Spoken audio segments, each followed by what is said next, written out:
오늘은 재앙이 10가지가 있는데요. 한 주에 하나씩 하면 또 이게 너무나 오래 걸려서 셋째 재앙부터 9째 재앙까지를 싹 훑어보고 짧게 보고 결론적으로 말씀을 좀 드리겠습니다. 물론 마지막 재앙은 중요한 것이기 때문에 좀 남겨두었습니다.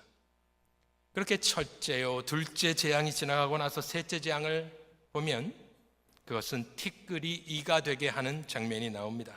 8장 16절에 보면 여호와께서 모세에게 이르시되 아론에게 명령하기를 네 지팡이를 들어 땅에 티끌을 치라고 합니다. 그런데 이것은 흙과 같은 단어입니다. 티끌을 치라 하라. 이것이 애굽 온 땅에 기어오르는 이가 되리라. 저 티끌이라는 단어는 창세기 3장 19절에 흙과 같은 말입니다. 너는 흙이니 흙으로 돌아갈 것이니라.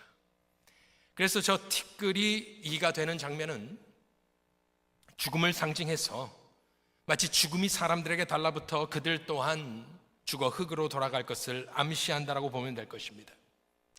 티끌이 이가 되는 것이 세 번째. 네 번째는 파리를 보냅니다. 파리가 가득해집니다. 파리가 막 올라오는데 특별히 여기선 처음으로 8장 23절에 애굽 사람들과 하나님의 백성을 구별하는 것이 처음으로 나옵니다. 내가 내 백성과 내 백성 사이를 구별하리니 내일 이 표정이 있으리라 하셨다 하라. 저걸 보면서 우리는 앞으로 이 말 재앙뿐만이 아니라 성경에서 지속적으로 이루어지는 하나님의 심판 속에서 하나님의 백성은 하나님의 말씀, 특별히 복음에 순종하기만 하면, 믿기만 하면 살 길이 열리는구나 우리가 깨달을 수가 있는 것입니다. 그리고 여기서 8장에서 처음 이제 바로가 무너지면서 흥정을 하기 시작합니다. 그래서 멀리 가지 말라 8장 28절에 보면 가긴 가지만 멀리 가지 마라 이런 말이 나옵니다. 하지만 모세는 타협하지 않고 그냥 넘어갑니다. 다섯 번째 재앙은 가축의 죽음입니다. 9장 6절에 보니까 이튿날에 여호와께서 이 일을 행하시니 애굽의 모든 가축은 죽었으나 이스라엘 자손의 가축은 하나도 죽지 아니한지라. 여기서는 처음으로 죽음이 암시만 되다가 사람을 어렵게 만드는 이런저런 것들을 하나님께서 사용하시다가 처음으로 이제 가축을 죽이시는 장면이 나옵니다. 직접적인 죽음이 처음 임합니다. 그것이 다섯 번째 재앙입니다.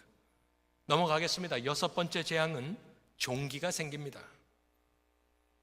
9장 10절과 11절에 보니까 그들이 화덕의 채를 가지고 바로 앞에 서서 모세가 하늘을 향하여 날리니 사람과 짐승에게 붙어 악성 종기가 생기고 요술사들도 악성 종기로 말미암아 모세 앞에 서지 못하니 악성 종기가 요술사들로부터 애굽 모든 사람에게 생겼음이라. 이것이 달라붙어 가지고 사람 몸에 이제 종기가 생기는 모습은 아마 애굽 사람들에게 처음으로 이 재앙이 나에게 퍼스널하게 이제 나도 죽을 수 있겠구나 생각을 하는, 하나님께서 조금씩 수위를 높여 가시는 것을 여러분들은 보실 수 있을 것입니다. 처음으로 이제 내가 죽을 수도 있겠구나라는 생각을 하게 됩니다. 일곱 번째 재앙은 우박입니다. 우박을 내려서 또 불덩이까지 섞여서 내려서 애굽 온 땅이 멸절하게 됩니다. 9장 25절에 보니까 우박이 애굽 온 땅에서 사람과 짐승을 막론하고 밭에 있는 모든 것을 쳤으며 우박이 또 밭의 모든 채소를 치고 들의 모든 나무를 꺾었으되 이스라엘 자손들이 있는 그곳 고센 땅에는 우박이 없었더라 나옵니다. 저것은 모든 짐승들, 밖에 있던 모든 짐승들, 또 채소 먹는 것까지 모든 것을 경제를 파탄시키고 큰 재앙이 내리게 되었습니다. 그것이 일곱 번째 재앙이고, 여덟 번째 재앙은 메뚜기를 보내서 싹이 남아있던 것을 싹 먹어버리게 합니다. 살아남아있던 것들. 그래서 10장 7절에 보면 바로의 신하들이 뭐라고 하냐면은 어느 때까지 이 사람이 우리의 함정이 되리까? 그 사람들을 보내어 그들의 하나님 여호와를 섬기게 하소서. 왕은 아직도 애굽이 망한 줄을 알지 못하시나이까? 물어봅니다.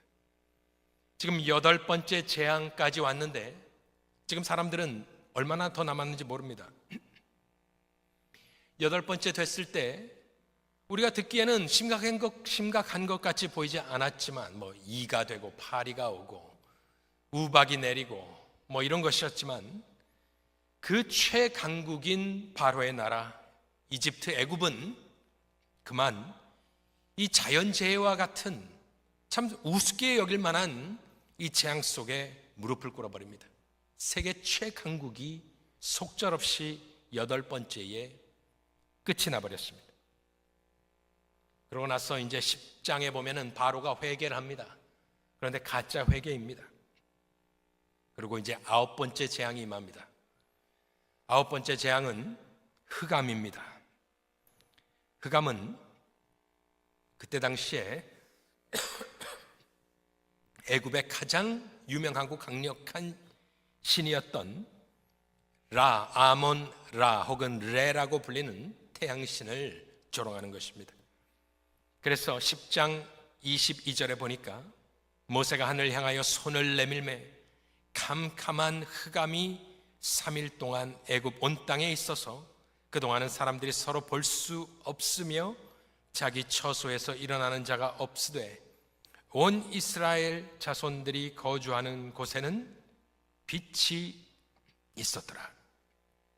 흑암은 창세기 가장 1장 2절에 보면은 흑암은 혼돈입니다. 그래서 하나님께서 가장 먼저 혼돈을 정리하시면서 창조하신 것이 3절에 빛이 있으라 하셨습니다. 그런데 이 애굽 땅을 3일 동안의 흑암으로 몰아넣으시면서 하나님은 마치 창조를 거스리듯이 창조 질서를 파괴하듯이 하나님께서는 자유자재로 당신이 만들어 놓으신 것을 이렇게 역창조를 하시면서 이 애굽 민족을, 특별히 애굽 왕을 농락하고 계시는 것을 우리가 볼 수가 있습니다. 자, 몇 가지를 보았습니다. 이렇게 3번째부터 9번째에 이르는 재앙들이 하나하나 임해갔고 그 중간에 볼 일도 또 드릴 말씀도 많이 있지만 저는 오늘 이 여러 가지를 다 묶어놓고 10번째 것은 아직 놔두고요. 이 여러 가지의 재앙을 내리시는 하나님의 궁극적인 목적, 그것이 무엇인가? 한 2-3가지만 요약하면서 말씀을 드리고자 합니다. 요약적으로 하나님께서 이 일을 행하시는 목적, 그것은 하나님이 하시는 모든 일은 당신의 이름의 존귀와 영광을 위하여 하신다라는 사실입니다. 이 모든 재앙들이 가리키고 있는 것은 하나님의 영광입니다. 그것이 바로 오늘 우리가 첫 번째 읽은 출애굽기 9장 14절에서 16절에 하나님께서 알려주시는 것입니다. 이것은 바로를 향한 경고의 말씀이었습니다. 14절부터 읽어보면 내가 이번에는 모든 재앙을 너와 내 신하와 내 백성에게 내려 온 천하에 나 같은 자 여호와 같은 자가 없음을 네가 바로야 네가 알게 하리라. 우리가 처음부터 봤던 것처럼 여호와가 누구이기에 하면서 그는 모른다 하였고 처음부터 하나님을 거부하였지만 결국에는 하나님을 알게 됩니다. 이 모든 목적은 여호와와 같은 자가 없음을 알게 하는 것. 16절에 내가 너를 세웠다고 합니다. 내가 야훼께서 이 바로를 세운 것은 나의 능력을 내게 보이고 내 이름이 온 천하에 전파되게 하였음이니라. 그렇죠. 하나님은 이들을 계속해서 강팍하게 하심으로 하나님은 더 큰 재앙을 준비하시고 하나님의 능력을, 하나님의 이름을 만천하에 높이시고 알리시기 위하여서 이 모든 일을 행함으로 우리는 이 재앙뿐만 아니라 성경 전체를 통틀어 하나님이 하시는 모든 일의 목적은, 궁극적인 목적은 하나님의 영광인 줄로 믿습니다. 우리의 구원도 마찬가지입니다. 구원이 궁극적인 목적이 아니죠. 하나님의 영광을 찬송하게 하려 우리를 구원하셨기 때문에 하나님이 하시는 모든 일들은 당신의 영광입니다. 그것이 최종 목적입니다. 여호수아 2장에 보면은 창기 라합이 염탐꾼들을 숨겨주지 않습니까? 거기서 무엇라 그녀가 간증하느냐 보면 여호수아 2장 9절에 보면 말하되 여호와께서 이 땅을 너희에게 주신 줄을 내가 아노라. 자기가 안답니다. 우리가 너희를 심히 두려워하고 이 땅 주민들이 다 너희 앞에서 간담이 농나니 왜 그러느냐? 이는 너희가 애굽에서 나올 때에 지금 40년 방황을 했잖아요. 출애굽하고 나서 40년 동안 이제 사막에서 뱅뱅 돌다가 1세대가 다 죽고 이제 2세대가 들어가는 장면이니까 40년 전의 이야기를 하고 있는 겁니다. 이는 너희가 애굽에서 나올 때 여호와께서 너희 앞에서 홍해물을 마르게 하신 일과 너희가 요단 저쪽에 있는 아모리 사람의 두 왕 시온과 옥에게 행한 일, 곧 그들을 전멸시킨 일을 우리가 들었음이니라. 우리가 듣자 곧 마음이 녹았고 너희로 말미암아 사람이 정신을 잃었나니 너희의 하나님 여호와는 위로는 하늘에서도 아래로는 땅에서도 하나님이시니라. 이방 여인의 이제 곧 점령당할 나라의 여인, 참으로 힘들게 살던 그 여인의 입에서 나온 말은 여호와의 이름이 나왔습니다. 온 세상이 듣고 떨었다라는 간증을 이 여인이 하고 있는 것입니다. 자기네 민족 전체가, 여리고성 전체, 이제 곧 점령당할 민족 전체가 40년 전에 출애굽할 때 있었던 일, 홍해를 가는 것도 40년 전입니다. 홍해를 갈라서 탈출해 놓고 수장시켜 놓고 그 다음에 40년을 헤맸으니까요. 하지만 그들의 마음에는 생생하게 살아있다. 사무엘상 4장에 가보면 블레셋과의 전투에서 여호와의 언약궤가 들어옵니다. 사무엘상 4장 5절, 여호와의 언약궤가 진영에 들어올 때에 온 이스라엘이 큰 소리로 외치며 땅이 울린지라. 흥분했습니다. 하나님께서 들어오셨다. 블레셋 사람이 그 외치는 소리를 듣고 이르되 히브리 진영에서 큰 소리로 외치면 어찌 됨이냐 하다가 여호와의 궤가 진영에 들어온 줄을 깨달은지라. 블레셋 사람이 두려워하여 이르되 이 신이 진영에 이르렀도다 하고 또 이르되 우리에게 화로다. 전날에든 이런 일이 없었도다. 우리에게 화로다. 누가 우리를 이 능한 신들의 손에서 건지리요. 그들은 광야에서 여러 가지 재앙으로 애굽인을 친 신들이니라. 이 사람들은 정확하게 모르니까요, 신들이라고 합니다. 그런데 어쨌든지 간에 이 출애굽 때부터 사무엘상까지는 약 300년이 걸린 시간입니다. 300년이 흐른 뒤입니다. 그러니 이 블레셋 사람들도 알고 있는 겁니다. 300년 전 남의 나라 일을 기억하고 있는 겁니다. 그들이 한결같이 이야기하는 것은 라합도 그렇고 블레셋 사람도 그렇고 저 이스라엘 하나님은 참으로 대단한 하나님인데 그 옛날에 강성했던 애굽을 완전히 멸절시키고 이 민족을 탈출시킨 신이다더라. 여호와의 명성이 전 세계에 알려진 것. 그래서 하나님께서는 오늘 당신이 하시는 이 모든 일의 목적을, 그것은 나의 능력을 너에게 보이고 내 이름이 온 천하에 전파되게 하려고 하나님께서는 이 모든 재앙을 지금 내리고 계심을 바로에게 경고하였고, 그 말씀은 이루어졌고 보신 대로 이루어졌고, 수천 년이 지난 우리는 아직도 이 놀라운 재앙 이야기를 하고 있는 것입니다. 이 놀라운 재앙들 가운데 사도 바울이 딱 하나를 끄집어내면서 로마서 9장 17절에 하는 말이 있습니다. 사도 바울은 구원을 설명하면서 이 10가지 재앙, 이런 메뚜기, 파리, 이런 것을 이야기하지 않고 구원론을 이야기하면서 무엇을 인용하냐면은 13절부터 한번 읽어보겠습니다. 로마서 9장 13절. 기록된 바 내가 야곱은 사랑하고 에서는 미워하였다 하신 것 같으니라. 이것은 선택과 예정을 이야기하는 겁니다.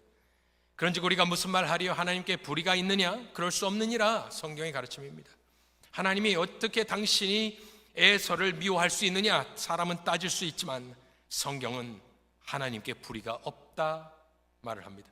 모세에게 이르시되 내가 긍휼히 여길 자를 긍휼히 여기고 불쌍히 여길 자를 불쌍히 여기리라 하셨으니 그런즉 원하는 자로 말미암음도 아니요 다른 박질하는 자로 말미암음도 아니요 오직 긍휼히 여기시는 하나님으로 말미암음이니라.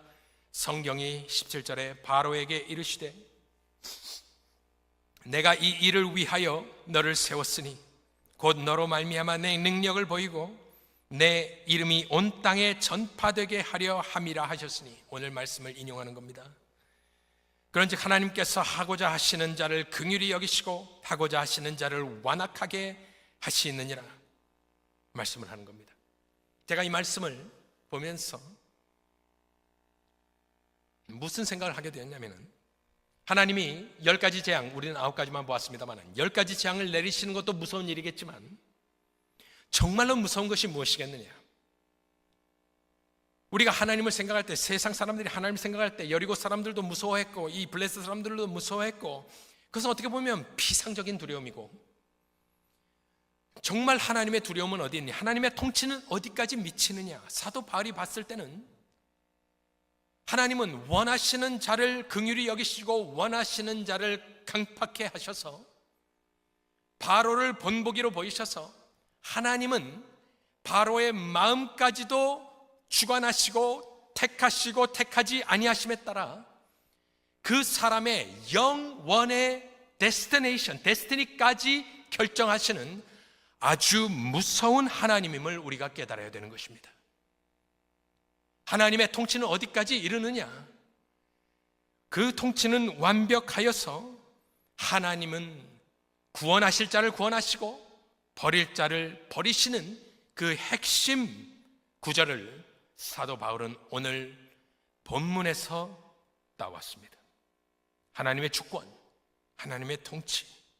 그래야 생각을 해보니 우리 가운데, 여기 예수를 믿는 우리 가운데 구원의 감격이 회복되려면 하나님을 두려워해야 될 줄로 믿습니다. 그런데 과연 저와 여러분은 그렇게 하나님을 두려워하고 있는지 가만히 좀 생각을 해볼 필요가 있습니다. 제가 요즘 교회에 대해서 많이 생각을 하는데, 어떤 목사와 장로와 교회에게, 권사님들에게, 우리 직분자들에게 희망이 있는 교회가 누구이겠는가 생각해 보면, 이 하나님의 말씀 앞에 떠는 사람, 하나님 말씀 앞에 떠는 성도, 하나님 말씀 앞에서 정말로 덜덜 사시나무 덜덜 떠는 사람, 하나님 말씀을 두려워하는 목사, 하나님의 말씀을 두려워하는 장로, 하나님의 말씀을 두려워하는 권사, 하나님의 말씀을 두려워하는 성도, 하나님의 말씀을 두려워하는 교회에는 소망이 있는 것입니다. 왜냐하면 하나님께서는 겸손한 자에게 은혜를 주시기 때문입니다. 뭐라 다 설명할 수 없고, 한국 교회까지 내가 걱정해야겠는가 이런 생각을 하고 있지만, 한 가지 확실한 것은 하나님을 두려워하는 교회와 민족과 목회자에게, 그 세대에게는 하나님은 그들을 버리지 아니하시고 고센 땅을 보호하신 것과 같이 하나님께서는 우리를 붙들어 주실 줄로 믿습니다. 그것이 첫 번째 요약입니다. 하나님을 두려워하는 것. 10가지 재앙만 보고 끝나는 것이 아니라 정말로 그 뒤에 계신 하나님을 두려워하는 것, 소망이 있는 것입니다. 두 번째로 짧게 말씀을 드리고 싶은 것은, 출애굽기 10장 1절과 2절에서, 특별히 2절에서 왜 이 일을 행하시는지를 설명을 하시는데 뭐라 하시냐면, 네게 내가 애굽에서 행한 일들, 곧 내가 그들 가운데서 행한 표징을 내 아들과 내 자손의 귀에 전하기 위함이라. 너희는 내가 여호와인 줄을 알리라. 이것은 여호와께서 모세에게 들어가서 이렇게 하라고 하시면서 하신 말씀으로, 하나님이 이 모든 일을 행하시는 것은 세상 사람들로 여호와의 이름을, 그 명성을 깨우치게, 떨치시기 위해서, 깨우쳐주기 위해서 하시는 것도 있지만, 하나님께서는 모세를 향하여서 이 모든 놀라운 일들을 기억해서 그 자손에게 말씀을 해주라고 이야기를 하고 있는 것입니다. 그래서 신명기 6장에도 보면은 20절에 보면, 후일에 내 아들이 내게 묻기를 하나님 여호와께서 명령하신 증거와 규례와 법도가 무슨 뜻이냐 하거든 뭐라 하라 합니까? 너는 내 아들에게 이르기를, 우리가 옛적에 애굽에서 바로의 종이 되었더니 여호와께서 권능의 손으로 우리를 애굽에서 인도하여 내셨나니, 곧 여호와께서 우리의 목전에서 크고 두려운 이적과 기사를 애굽과 바로와 그의 온 집에 베푸시고 우리 조상들에게 맹세하신 땅을 우리에게 주어 들어가게 하시려고 우리를 거기서 인도하여 내시고, 주가서 25절에 우리가 그 명령하신 대로 이 모든 명령을 우리 하나님 여호와 앞에서 삼가 지키면 그것이 곧 우리의 의로움이니라 할지니라. 그렇습니다. 하나님은 재앙뿐만이 아니라, 두려움뿐만이 아니라 항상 하나님의 마음 가운데는 무엇이 있었느냐? 다음 세대의 구원이 있었던 것입니다. 하나님은 구원을 자녀에게 말해주어라 특이한 것입니다. 이것이 당연한 것이 아닙니다. 우리 하나님은 그렇게 우리 자녀들이 복음으로 예수 그리스도의 십자가로 구원에 이르기를 원하고 있는 것입니다. 마지막으로 보면은, 첫 번째로는 하나님을 두려워하라. 두 번째로는 이 놀라운 일들을 너의 자녀들에게 복음으로 말해주어라. 그들로 하여금 구원에 이르게 하여라. 이 두 가지 목적이 하나님께서 이 재앙을 내리신 목적이란 말입니다. 한 번에 하고 끝내버렸으면 하나님의 위대함이 전해지지 않기 때문에 하나님은 계속해서 그걸 강팍하게 하시고 조정하시고 오래 참으시며 그렇게 일을 하였습니다. 마지막으로는 이 모든 일을 행하시는 하나님의 목적, 특별히 교회를 향한 목적은 선포입니다. 9장 16절, 내가 너를 세웠으면 나의 능력을 내게 보이고 내 이름이 온 천하에 전파되게 하려. 10장 2절에 행한 표징을 내 아들과 내 자손의 귀에 전하기 위함이라. 너희는 내가 여호와인 줄을 알리라. 그렇다면 이 모든 것, 하나님의 두려워하는 것, 하나님의 복음, 하나님의 놀라움, 하나님의 위대하심, 이 모든 것은 결국에 성도와 교회가 어떻게 해야 되느냐, 이 진리는 어떻게 해야 되느냐. 아, 그렇구나. 하나님은 이 진리의 말씀을 교회로 하여금 선포하는 것이 하나님이 원하시는 뜻인 줄로 믿습니다. 진리의 말씀은 묵상하고 공부하는 데서 끝나는 것이 아니라 세상을 향해서 선포하고 자녀를 위해서 들려주고 선포하는 것. 그렇구나. 이 9가지 10가지 재앙은요, 놀라운 일입니다. 하지만 이것은 전초전에 불과하던 것 아니겠습니까? 하나님이 육신이 되어 사람의 모양으로 이 땅을 오신 것, 이 10가지 재앙에 비할 것이 아닙니다. 하나님이 사람이 되어 육신을 입고 살다가 우리를 위해 죽으시고 부활하셔서 승천하신 것, 이 10가지 재앙에 비하면 비할 것이 아닙니다. 이것은 정말로 너무나 그것에 비하면 낮은 수준의 재앙과 놀라움이고요, 놀라운 것, 하나님이 하신 일 중에 가장 놀라운 것은 바로 예수 그리스도와 그의 십자가와 부활인 줄로 믿습니다. 그래야 우리 교회가 해야 될 마지막 일은 무엇이겠는가 생각해 보면 세상을 향하여 그 복된 그리스도의 죽으심과 부활하심을 선포하고 우리 자녀들을 향하여 그들이 구원의 도 안에 있을 수 있도록 지속적으로 선포하여 하나님의 복음이 들리워지기를 원합니다. 시편 105편 1절로 4절을 읽고 마치도록 하겠습니다. 여호와께 감사하고 그의 이름을 불러 아뢰며 그가 하는 일을 만민 중에 알게 할지어다. 그에게 노래하며 그를 찬양하며 그의 모든 기이한 일들을 말할지어다. 그의 거룩한 이름을 자랑하라. 여호와를 구하는 자들은 마음이 즐거울지로다. 여호와와 그의 능력을 구할지어다.